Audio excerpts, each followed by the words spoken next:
So I'm Dylan Suttle. I'm an interventional radiologist, and I work in Greensboro, North Carolina with Greensboro Radiology.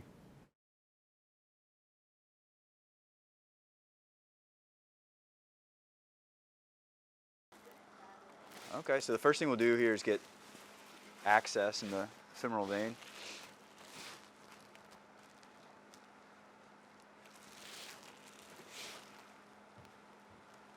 And for a lot of these patients, if their greater saphenous vein is big enough to accommodate an 8 French sheath, I'll place a sheath there. It's a little bit more superficial, and once they wake up from anesthesia, if they're having any respiratory issues, they can just sit up immediately and don't need to be on flat bed rest. So it looks like he has a pretty good sized greater saphenous vein here, so we'll make that our target. All right, we've got our micropuncture.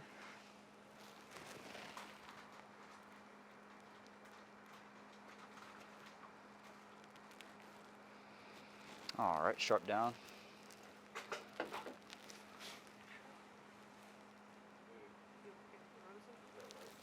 Yeah, Rosen sounds good. All right.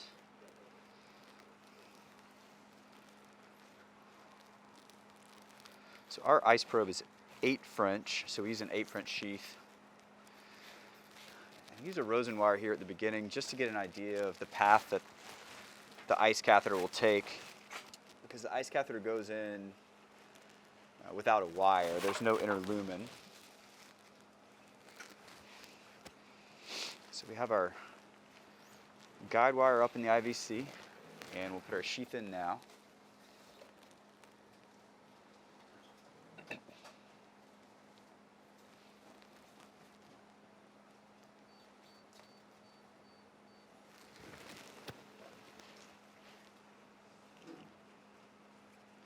All right, take our wire out, and just a flush to make sure our sheath is working well. Good. So Jesse, are you manning our ice machine? Perfect.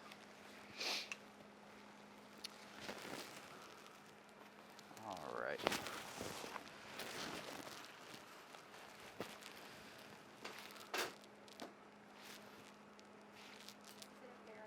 Yeah. Yeah, that's great. So one of the first things I do as I put the ice probe in is get our orientation correct. So as I slide the probe toward the head, our screen moves appropriately, and then back down. So we have our left-right orientation correct. Some folks like to have top and bottom flipped here. This is kind of how I do it. It's just what I'm used to, as far as having the probe at the top of the screen and we're looking down. Additionally, there's some power settings that we can change, but it looks pretty good right now. So essentially what I'll do is just slide our probe all the way up until I get close to the heart, which we can see some movement here. So we're up near the perihepatic aspect of the inferior vena cava. I can step on fluoro just to confirm that. All right, so the first thing I always do with ice is try to find the most posterior part of the liver. So I rotate, if you're looking toward the head, counterclockwise until the liver disappears like it does there. And then essentially just fan back across, looking for our hepatic veinostia as we go toward the left side of the liver. So we see one there, and then we see another one there. So right now, I see way too much liver on the screen, so I'm just gonna ask Jesse to decrease our depth. So other way, yeah. Keep going, keep going, keep going. Another one. Okay, I like that. So as I come all the way counterclockwise, I want to look for that first hepatic vein that we see, and that's going to be the right hepatic vein. So it almost looks like we have some sort of little small accessory right here. That could conceivably be it. Not as clear as we'd want to see it typically. Here's our middle hepatic vein. I'm just rolling my fingers back and forth so we can see exactly where the vein is, where it exits the liver and then its course within. And then over here, here's our left hepatic vein. So in our pre-imaging, our middle hepatic vein to right portal vein was our best target. And clearly here you can still see the middle hepatic vein, and then right next to it we see our big right portal vein. And the way I notice the portal vein is the capsule of the liver continues around the portal vein during embryologic development, so we see that nice white outline of the portal vein, its classic sonographic appearance. So this view here is kind of like our golden shot of, if we can picture our tools in the hepatic vein, it's just a straight shot over to the portal. I think that's going to be our best option for access. We also have a small right hepatic vein to right portal vein target here, but that portal vein target's pretty small, probably about the size of the scorpion itself. So I'm probably going to steer clear from that when I have such an optimal target here. So one of the key parts here, I think, is just getting ICE set up and getting very comfortable with our anatomy. I have Dr. Watts here with me, who is going to be driving the ICE probe for the procedure itself. So we typically start each case that we're able to do in the same way, as far as looking at each vein, figuring out exactly where we are, knowing our landmarks, and then getting to work. So Jesse, do you mind decreasing the depth about 2 more clicks there? Good. So this will be our target once we're ready to make our pass with our needle. And one way ICE really helps us also is just finding this ostium with our catheter. So in just a moment, Dr. Watts is going to take over with the ICE probe here. He's going to center me right about here, and then we're going to look for my catheter coming down to enter this vein. Again, this patient has renal failure, so everything we do to minimize our contrast load will be appreciated, and ICE really provides a lot with that. All right, so my technique for IJ access, for tips, it's kind of just little things you take from your mentors over the years. I like to take the Rosen wire down first. And I like to get the Rosen wire down in the IVC, essentially as a safety. So, see if it'll obey us here. Stay out of the heart. All right, so let's take the an 8 dilator. I'm just going to put a little bit of a bend on it to give us some directionality to get that Rosen down the IVC. 11's fine. All right. So this is an 035 diameter Rosen wire, and then what's our length here? 180 for this? Mm-hmm. Yeah. And I use the Rosen wire essentially just to get down into the liver. Yeah, exactly. So we use a standard Cook tipped sheath. We're just going to park that right in the right atrium. I'm going to leave my wire in and take the inner out. And at this point we take our first measurement. So this will be our right atrial measurement. You can take that off. Not quite. All right, so right now we're measuring our right atrial pressure before we get started. So our mean is 12 millimeters mercury, which I think is safe enough to proceed. You know, if we were up near 20, somewhere like that, we would definitely pause and think about the implications of creating a TIPS, but we're in good shape here, so we will continue. So at this point I have my safety wire down in the IVC. I have my tip sheath in the right atrium. And next to my tip sheath now, I'm going to place our MPA catheter that comes with the Scorpion set. Do you mind placing saline on the back of it? Mm-hmm. So in a patient with good kidney function, sometimes I just puff with contrast and watch with fluoro. But one of the huge benefits of ICE is that we can use this catheter and just puff some saline if we need to, and really visualize exactly where the catheter is on ICE, not necessarily on fluoro. So next to my Rosen wire, I'll direct the MPA catheter, and I'll use fluoro just to kind of give me some overall sense of where I am, and then kind of switch back to ICE. You see anything there yet, Dr. Watts? I see the sheath right there. Yeah. Yeah, thank you. I'm pointing the wrong way on fluoro, so let me pull back and turn. I think I'm well below you there. Should be coming into view sometime soon.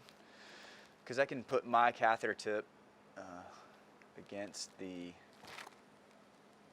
maybe I'm in the right here, but we can compare the tip of the ice to the tip of the catheter tip on fluoro to kind of give us an idea of where we are. So go over to the right hepatic vein. I think that's you right there. Yeah. See that right there? Yeah, turn over to the right hepatic vein and let's see if that's where it is, because on fluoro it looks like it might be. Not quite, huh? No. I mean, I think as I come here, that's where we want to be. Now I'm rotating clockwise, that's where you are. That's you right there next to it. I'm going to rotate Okay. back.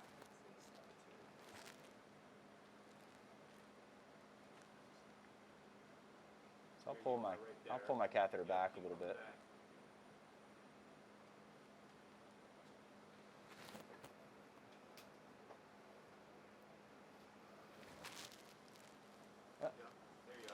There it is. Cool. So that's the catheter tip. I'm flushing saline, and you can see it kind of light up there. So just kind of slowly advance as I puff. I think I may have gone out of it a little bit.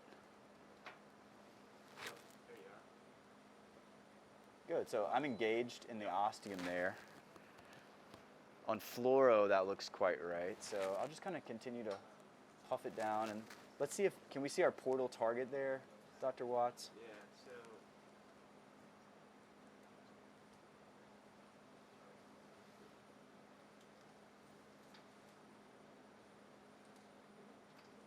there is the right, there is the vein that you wanted to be in. Right here is your right, there is the vein. Okay. You are in, you gotta come, I'm rotating the catheter, here's your tip. I'm rotating the catheter counterclockwise towards me. Okay. Now when I rotate it clockwise, there's the vein that I think we want to be in. Okay. So I just need to pull back slightly and turn toward your clockwise to get it to kind of fall into that vein. So just watching on ice here, not using any fluoro or contrast. There's the tip of the catheter. Maybe I lost it a little bit, pulled back too much.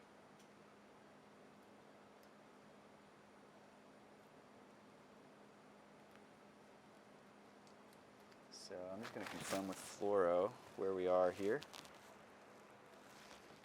And this is one benefit of ice, because what I saw in fluoro looks really good. And for most tips where you're not using ice, you would say, okay, let's take that vein and then start making passes. We know we have a better target that we can use with ice guidance. We just have to get there, and we're using our ice to make sure we're exactly in the right spot. You see me on there? There we go. See you there. Yep.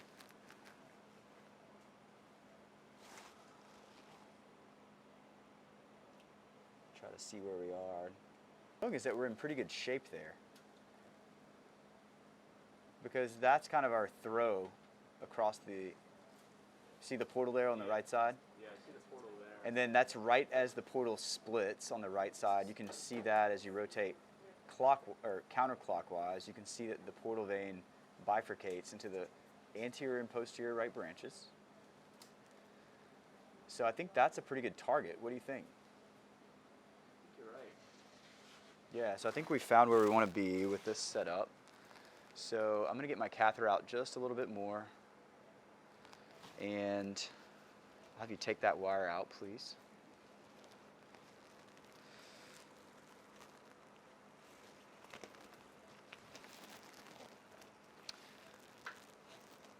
And then I like to use the back end of the rosin that's already down as a safety through my catheter that's selected into the hepatic vein of choice. I don't let it exit the tip of the catheter, but I get it just enough into it to provide some stiffness, like so. And then I take our safety out of the IVC. No, you can leave that there, yeah. We're just flipping the wire around here. So the front end of the wire is coming out. We'll just rest it on the table.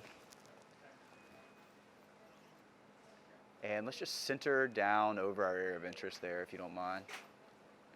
Great. So now I just gently push my tips sheath over this stiffened system with the back end of the rosin and into the hepatic vein, hopefully. Getting a little bit of resistance there. How's it looking, Dr. Watts? On the... Yeah.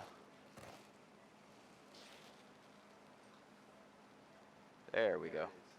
All right. Yep, just pop through. So our sheath is well into the hepatic vein. You can see that on ice there. Yeah? Perfect. Okay. So given that we have a little bit of an angulation here, I'm going to introduce the scorpion over the wire. You can introduce it over the wire just through the sheath. Usually if I have a straighter trajectory, like down into the right hepatic vein, or if the middle seems straight, then I'll just go right through the sheath without any wire over it. But since we have a little bit of an angulation, had a little bit of a hard time getting our sheath in, we'll go over the wire. So we need to turn this wire around because the stiff end is in. So I'll let you take that out and then we can just put the rosin back in here. How do you like that visualization of ice? You happy with that? Yeah, I think so. Yeah, that's great. Happy with that portal target? I think so, yeah. What do you think? This is me coming now anterior. Okay. That's that portal's up and around, and that's it swinging back around to us. Great. That's kind of the view of both of them. Yeah. All right, let's see if I can get a little purchase with my wire there. And then we're just going to back this MPA out.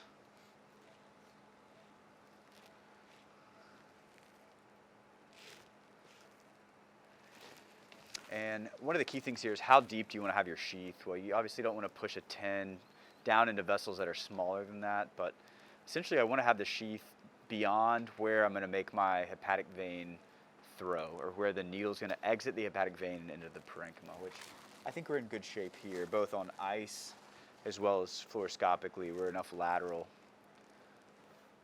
It's usually somewhere around the area of the transverse processes of the vertebrae that we're going to make our throw, so we're lateral to that right now.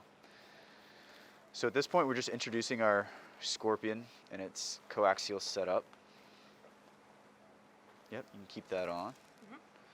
So I'm just going to advance our needle to the tip there just so those are all matched up. We have our marks showing exactly where we are. So yeah, if you don't mind just pinning the wire, we're going to go through our sheath now. And let's just bring our table back a little bit more here so we can straighten some things out. Are you happy with your floral image? You want to mag at it? Or you happy? I'm happy with it. Thank you, Heather.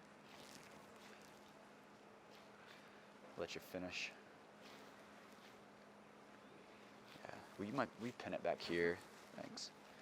All right, so scorpion's going in now. I keep that same orientation that we put it together. And this can be a difficult part here, just getting it around the bend. And one thing we can expect on ice is that our picture is going to change now that the scorpion's in. Almost always it displaces the liver inferiorly. How are we looking there, Dr. Watts? Are we still in? We still in deep enough with our sheath? Yes, your sheath is a little bit beyond where I am. Okay. And I'm able to follow you as, there you go. Good. I'm able to follow you as you were bringing it in. Uh-huh. Great. Okay. So at this point, what I'm going to ask Christina to do. Okay, that's a really good view right there of your sheath. Nice. Okay. So what I'm going to ask you to do is just take the wire out, and we're going to put saline on the back side. So I like to keep the saline on the back end for aspiration purposes once we're in the portal vein, but also as we introduce our scorpion, when we're not using a wire, it helps you from extra blood loss. So at this point, what I'm going to do is take our little safety off here. We'll keep that on the table in case we need it again. And then I'm going to advance my needle just so I can get this half luer lock fixed here. So one of the key things I've found with the Scorpion is our step down coaxial system fluoroscopically before we make our throw. So here on the fluoro screen you can see the radiopaque band of our 10 French sheath. You can see the radiopaque tip of the outer portion of the Scorpion, and then I'll advance my needle just outside of that, which you can see there. So we have this nice step down of the needle and its inner sheath, the outer sheath, our tip sheath, all three of those things kind of layered like a slope. At this point, knowing that I'm in the hepatic vein, I turn my attention toward ice. So give my tools a little bit of a wiggle here. Is that our needle right there already pointing? Yep. So the first thing I do at this point is, using the outer portion of the Scorpion, determine my directionality. Some people like to think about, oh, go left, right, anterior, posterior. There's a lot of ways that you can describe it, but really for me it's just looking at the screen and saying, okay, I'm going to turn it a little bit this way, and which way does that go? That's a little bit away from my target, and then I'm going to turn it back the opposite direction, and that way is toward my target.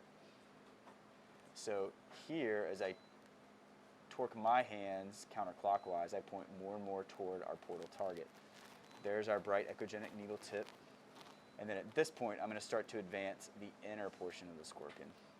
I can make fine-tune motion movements here. So at this point, I just entered the parenchyma itself, and my trajectory is a little bit toward the bottom part of the screen, so I'm going to turn my system even more just to get a little bit cleaner look at that vein. So here we go, advancing the needle. I'm going to slide the ice toward the feet just a little to keep us kind of centered in the image there. Good. So there's my needle advancing. Sometimes as you get close to that portal capsule, it can kind of start blending in with your needle tip. Pull back just a little bit, and we'll make our pass into the portal vein here. So jiggle my needle to see it a little bit. It looks like I'm in there. What do you think, Dr. Watts? Yeah, so at this point, keeping my same orientation, I'm just going to aspirate. And it looks like I have good blood return. Now, here's the key step. So it's easy to get excited at this point. Let go of this whole system and then look back at ice and you see that your needle tips out. So I actually have a pretty firm torque on my left hand, the outer portion of the Scorpion. So I'm going to move my right hand down just to hold the inner part exactly how it is. And then Christina here is going to take the syringe off that we just aspirated through. We expect to see a little bit of blood, which you see there. A couple little drips, and then she's going to insert our glide wire advantage. If I let go, it can easily lose access or get my needle tip up against the wall of the portal vein.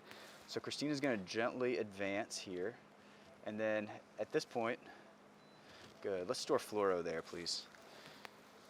So Christina's really good. She's been doing this a long time. She drove the glide wire advantage right into the splenic vein. There's no resistance at all. So this is the point that everyone in the room can kind of sigh a sigh of relief. We're in the portal system. I can let go of my death grip a little bit, and we can trust that we have good access. It's not going anywhere. So at this point, we should be pretty much home free with the tips, which is, you usually don't want to say that too loud when you're doing the tips, as you all know you can get into trouble. However, this is the key step, is simply getting portal access. If our wire were to go laterally or into some other area and we wanted to adjust it, with the glide wire, it's easy to shear the tip of it off. So one key thing that I like to do here is just loosen our little half lure and essentially oversheath the needle just to separate those a little bit. That way I can take my glide wire in and out and I'm not shearing against the needle tip. And then Christina, do you mind pinning the wire there? So another key step here, actually I'm going to get a little bit more wire access as the stiff part of our glide advantage that's delineated by the little radiopaque marker is now deep within the portal vein. So as we advance, we're over the stiff part of the wire here. So the other key step, and the thing I really like about Scorpion, is that we can, what's some call bullying the track or doddering, is we can use the good step off here to create a nice parenchymal track that then our pigtail catheter and our balloons and all that just glide right through, instead of that hiccup that you get in so many TIPS cases where you're like, all right, we got portal access. You put your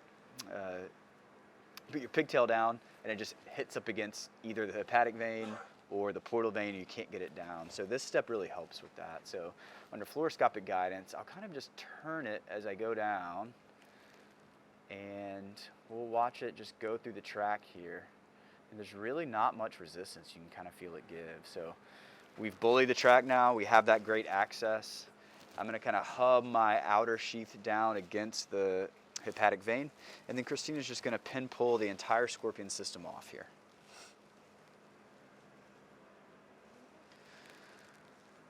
So in our experience, it's pretty common to get this in one stick. We do a lot of planning. Dr. Watts and I look at the cross-sectional imaging ahead of time, figure out what we think is going to be the best target, which we've typically found to be when you can see the hepatic vein and the portal target in the same coronal or sagittal plane. If that's the case, then on ice, you're probably going to see both in the same image like we did today. So we did all that planning, we got an exact right spot, and then one easy pass. Some other needles, and historically, you do a violent kind of thrust through the parenchymal tract to get your needle down. You can go ahead and put that on, yeah, thank you. But one nice thing that I found about the Scorpion, it's all about control. We can see exactly millimeter by millimeter as the tip moves toward the portal target.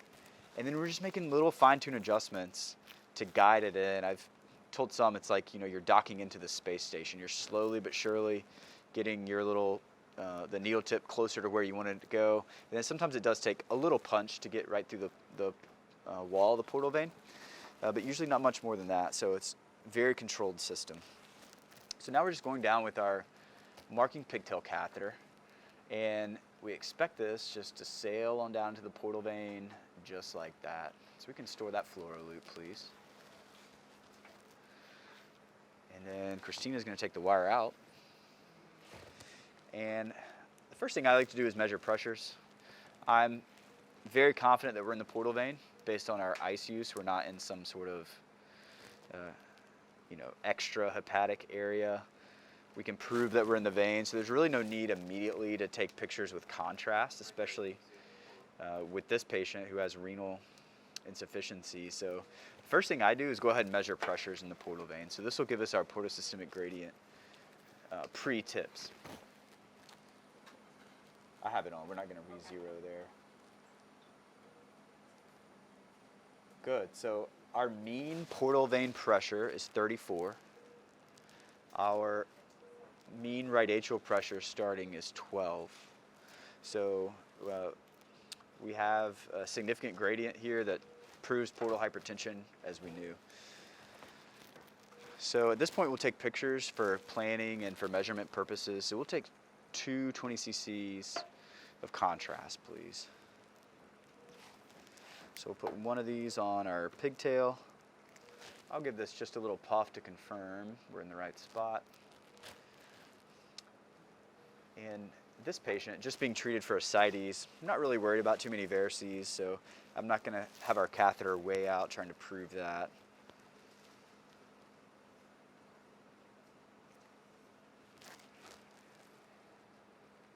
And we'll make sure our outer sheath is positioned near the hepatic vein. So I'll hand this syringe over to Dr. Watts. I'll inject the portal vein. He will inject the hepatic vein shortly thereafter, so we get a nice opacified image of both of those veins.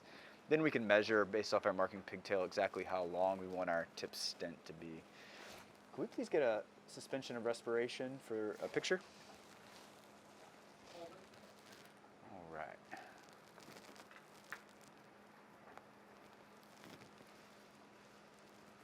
Good, you can breathe normally. Great.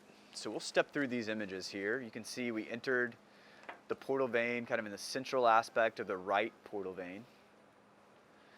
So, yeah. David here is going to going to point to about where we entered. So we can call that radiopaque marker 0. And then, Chris, do you mind pausing us there on a nice maximum opacified image of both veins?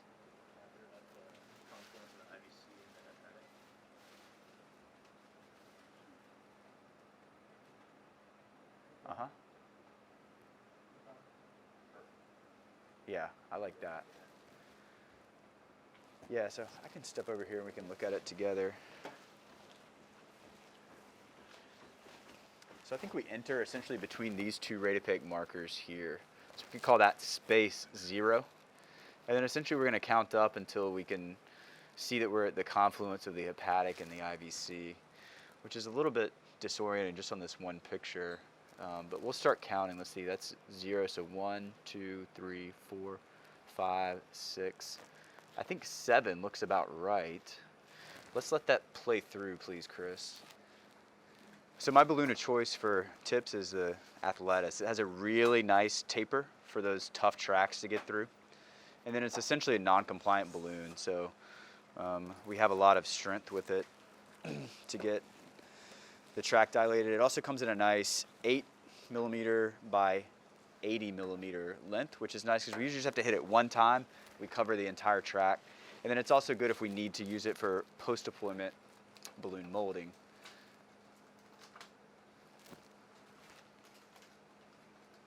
Get our wire out a little bit there. So here comes our balloon.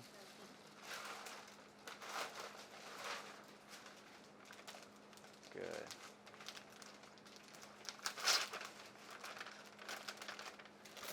All right.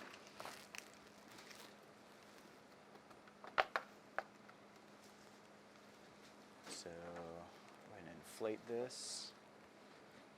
Typically we can see a little waste where we enter the portal vein, which might be a little deep there. I'm just going to back that balloon up just a little bit here.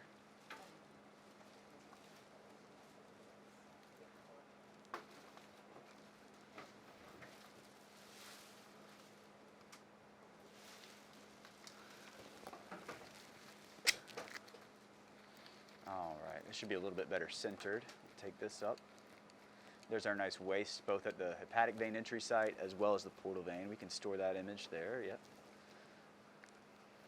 So go ahead and take it up until that waist is gone.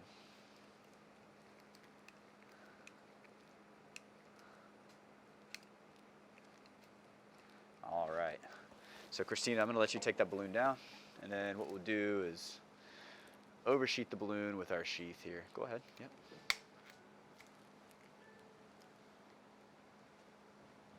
All right, so kind of pinning our balloon and get our sheath down into the portal vein. That way we can safely deploy our stent. And get you a swaller. There we go. All right.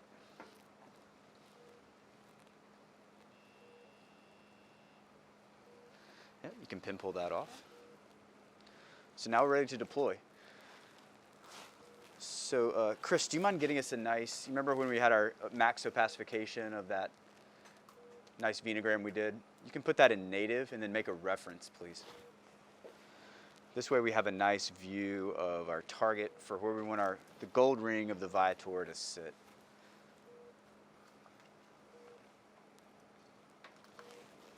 You can take that syringe off, it's fine. All right.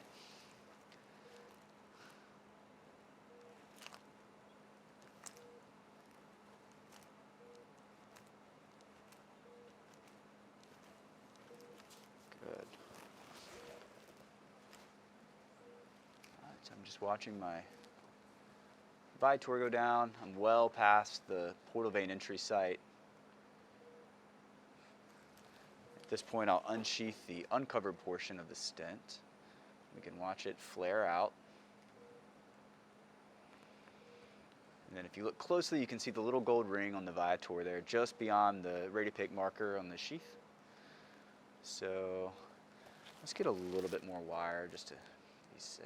There we go. You can pin it right there. And at this point, I'm just going to pull this whole system back until I kind of feel the tug of that gold ring up against where we enter the portal vein. which right there where we're seeing really matches exactly on our pre-procedure imaging and or our venogram there, where we thought we entered the portal vein. So that matches perfectly. I've got a little bit of resistance pulling back there, so I'm going to keep slight resistance, unsheath the rest of it here. And then Christina, since you got the wire down, you get the honors of pulling the cord. All right, Go ready? ahead, yep. All right. Great. So the TIPS is deployed. So now under fluoro, we'll watch this introducer catheter come out. Good. And next will be our marking pigtail catheter.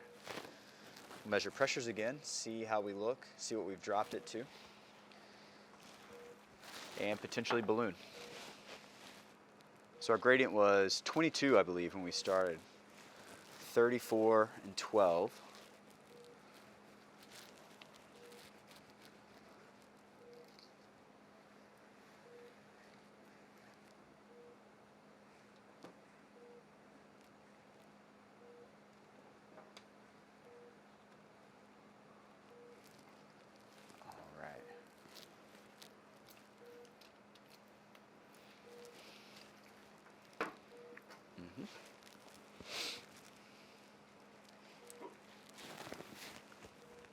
So we'll hook up our pressure transducer. Make sure it's flushed. Good. And we're still zeroed. So measure pressure here. This is main portal vein after TIPS. So that pressure has dropped to a mean of 25. So now we just need to compare that to our right atrial pressure, which I suspect has gone up slightly.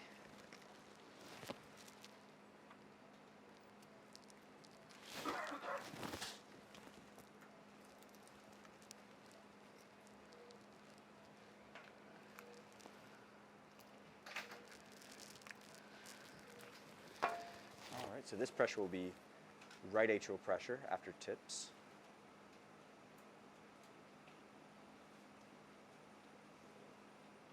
And that's gone up to 16. So we've gotten our gradient down to 9. In this case, I don't plan on doing any post-TIPS deployment balloon molding because we've got our pressure at an appropriate level. We will take a picture here just to make sure everything looks good. Sometimes if you have a kink or something like that, you may want to consider balloon molding just to get that out. But in general, I drive that by the pressures alone.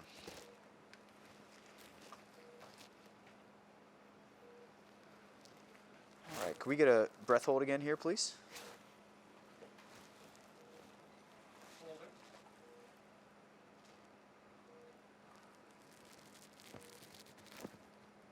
All right.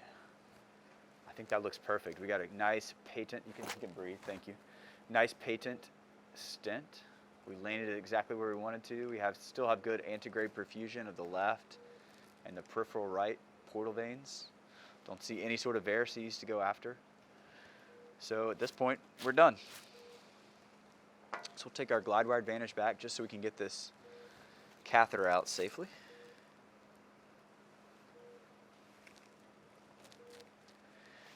And our ice is still cooking, so in just a moment we can go back and look at ice and see what we can see with our newly placed tip stent. I'm going to slide this over, and then Christina, if you want to pull and hold, you can do that.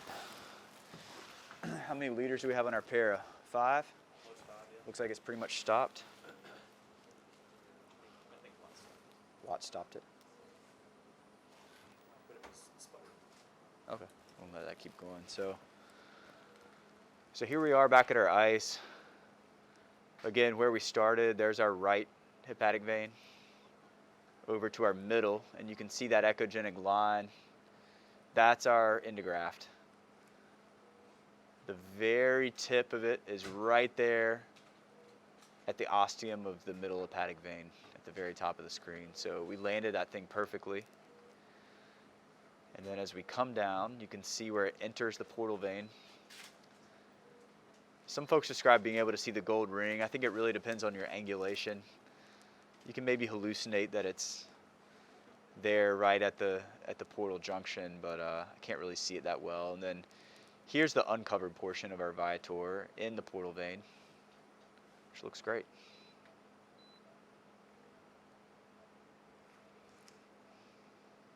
Awesome. All right, you can pause it. We'll take it out.